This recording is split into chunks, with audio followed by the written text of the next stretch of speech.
Steven Tuomi, who was only 25 years old when he passed away, was born and raised in Ontonagon, Michigan's Upper Peninsula. He was regarded as an artistic and amiable young guy who had worked as a short-order cook in a Milwaukee restaurant. Priscilla Marley Chynoweth, a classmate, recalled, "I was in art class with him and he made a beautiful lead stained glass lamp that I can still remember. It was just beautiful. I remember he could do just about anything artistic." On November 20, 1987, 9 years after he murdered Steven Hicks, Dahmer met Steven Tuomi at a bar and convinced him to go with him to the Ambassador Hotel in Milwaukee, where he had reserved a room for the night. At the time, Dahmer was living with his grandmother in West Allis. According to Dahmer, his plan was to just drug Tuomi and lie next to him as he explored his body, rather than killing him.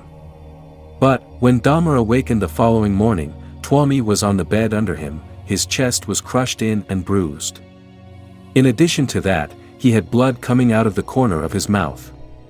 On checking himself, Dahmer's fists and one forearm were extensively bruised, thus making him realize that he had beaten Tuomi to his death. Dahmer claimed he had no recollection of killing Tuomi. He later told investigators that he could not believe it had happened. One time I brought this young man back to the hotel room, the Ambassador Hotel. Was just planning on drugging him and spending the night with him. I had no intention of hurting him. When I woke up in the morning, he had a broken rib here. I was heavily bruised.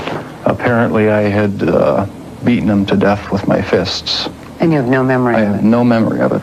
But that's what started the whole spree all over again.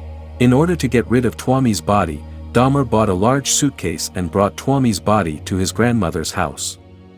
A week later, he chopped off his victim's head, limbs, and legs from the torso, and removed the bones from the body, before dicing the flesh into manageable pieces. Then, Dahmer put the flesh in waste bags made of plastic. He further used a sledgehammer to smash the bones into splinters after wrapping them in a sheet. Approximately 2 hours were needed for Dahmer to complete the dismemberment. With the exception of Tuomi's head, he disposed of all of his remains in the garbage. After Tuomi's death, Dahmer kept his head wrapped in a blanket for a total of 2 weeks, after which he attempted to retain the skull by boiling the head in a solution of Soilax, an industrial detergent with an alkali base, and bleach.